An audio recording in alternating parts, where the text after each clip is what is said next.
Hey my lovelies, welcome again to my channel. So I got a lovely email from a viewer requesting preparation for CQC registration for managers, and I did my own CQC registration just last year, and I went through the same interview process as everybody else. So today I am actually going to respond to that lovely email. I'm trying to get it off my phone. Dear Jane, good morning. I watched your video on YouTube. My wife and I are interested in starting a domiciliary care business.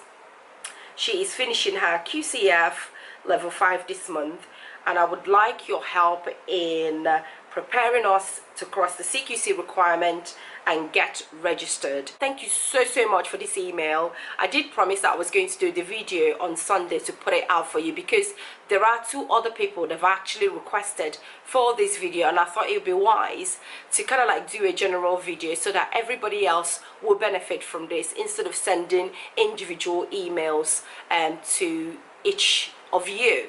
So basically what I'm going to do is I will start from the process of registering yourself, the actual form, and that way I'm covering everything, bearing in mind that I'm going to obviously be talking from my own point of view, because I've only just had this interview done last year. So last year, this year, I don't think much would have changed. And to be honest, because it was my first time of being a general manager, I had to really prepare myself for this interview, and it went really well. It lasted up to an hour, if I'm right. Yeah, about around an hour.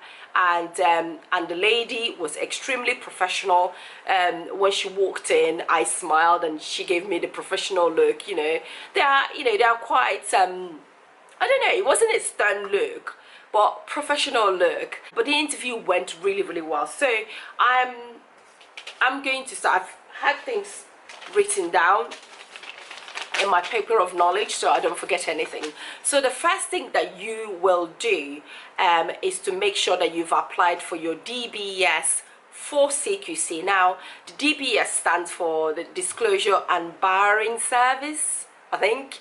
So the CQC, the DBS that you're going to apply for CQC is completely different from the DBS that you would have applied for your actual job. So don't get that wrong, because I remember asking, why am I applying for DBS again when I've only just got a new one sent through? So make sure that you've done that already. And once you've done that and your certificate arrives, then you contact CQC and request for an application form for becoming a registered manager, and they will send the form to you. I think mine was sent via email. Yes, mine was actually sent via email, and I had to complete it online, which is much more easier for me than the actual letter. So they will send you one, and again I would advise you to go through the form properly before you send it off, because I had to complete mine twice and called up CQC office to get someone to explain it to me so I could complete it properly. And to be honest, their customer service is really nice. So the person sat on the phone and sort of like went through the previous form I sent and then told me what I hadn't completed. So make sure that you've got all your registration number for your service, so you've got it right, the addresses, you've got it right, and make sure that the boxes are ticked properly. Okay, so once you've then completed that and send it off, they will then write you again to acknowledge the receipt of your form. I think the next email would then be them telling you when your interview is going to be, where your interview is going to be, and who is going to be interviewing you. Now that gives you time to get yourself prepared for the interview.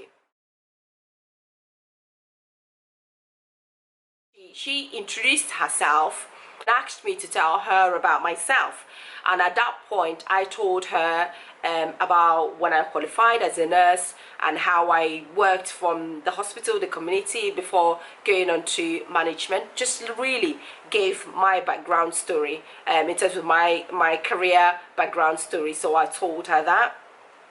And I also, in that same line, I told her about my qualifications. So for example, I told her that obviously where I went to uni, and I told her that I'm also a trained diabetes nurse. I also told her that I've done some leadership courses as well. So just really sell yourself in terms of your qualification, unless if they haven't asked that. Then maybe if they're okay with just you telling them your background story as into what experience you have, then that's fine. But for me, I answered that, and I also included my qualifications, which helped. Number 2, again from my own number, tell me about your service. So they would ask you to tell them about your service. In my case, I talked about the care home I was managing at the time, and I would advise you to please let your passion show. In this case, I was very, very lucky because at the time I had this interview, I was extremely passionate about the care home I was managing. Not that I've stopped liking them, but the passion died after a while, as you do. But at the time, I had serious burning passion for it, and it really, really helped me to tell them about the vision, about my care home, and the vision that I also have for the care home, and the things that I've put in place already in my state. So the third question is, what sort of care do you provide? I talked about palliative care that we provide, intermediate care that we provide, and all sorts. How I answered mine, but I don't know how you're going to answer yours, but they will be asking you about the services that you provide. Principles of care. So principles of care, I talked about dignity, I talked about promoting choices, I talked about confidentiality, respect, what else? And again, link it to what you're providing in the home. You might even give 1 or 2 examples, because it makes your interview really interesting, and the interviewer will be really happy about it, and it will flow even better. Number 4, do you know when to notify CQC, and do you know what to notify them about?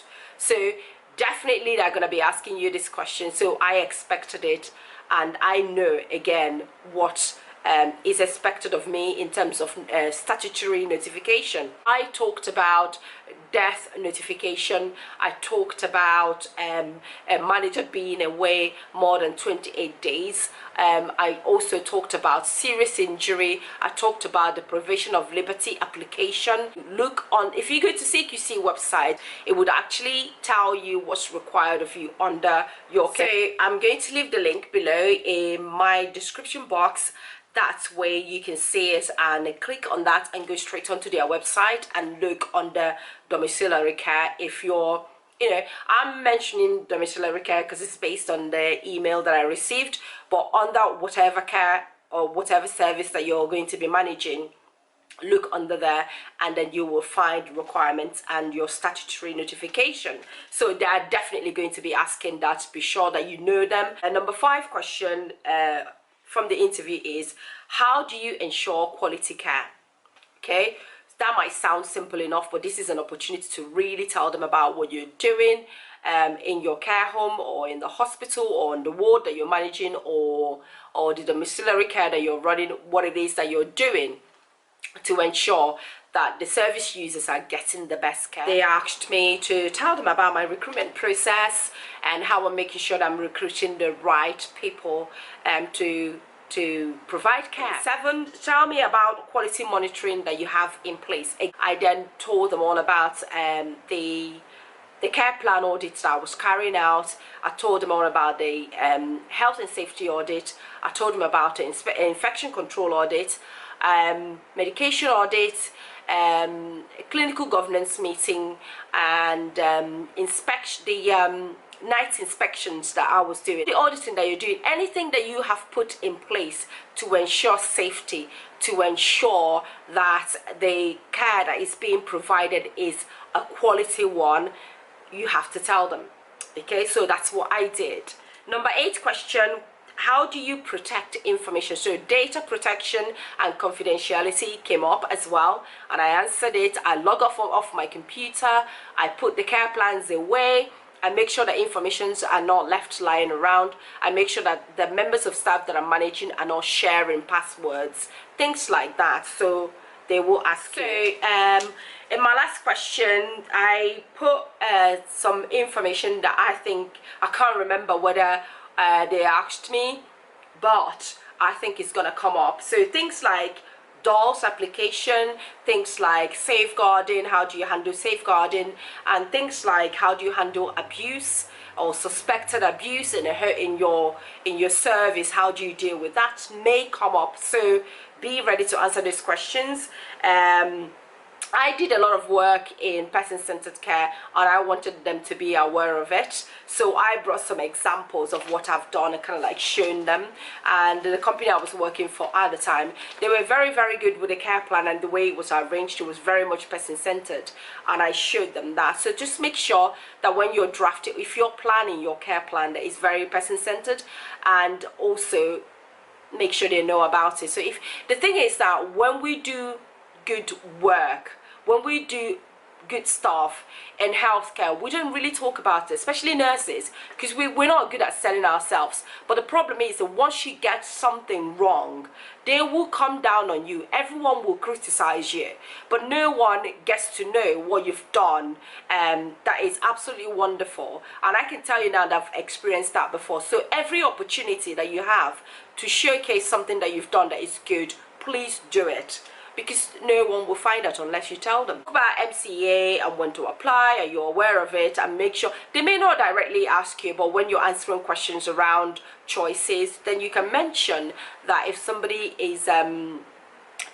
hasn't got capacity, this is what you do to make sure that they get to have a say in their care, by obviously assessing them and getting someone to represent them. And I don't think I'm missing anything else. Like I said before, the question may be rephrased, but it will definitely be around this. I hope this video has been helpful to you, and if that's the case, I would like you to please give me a thumbs up, and do not forget to subscribe to my channel and share this video, because I'm sure there are so many other people out there who are a little bit confused on how to prepare themselves for CQC managers registration. So do that. And thank you so much for watching, and I hope to see you guys very soon. Bye bye.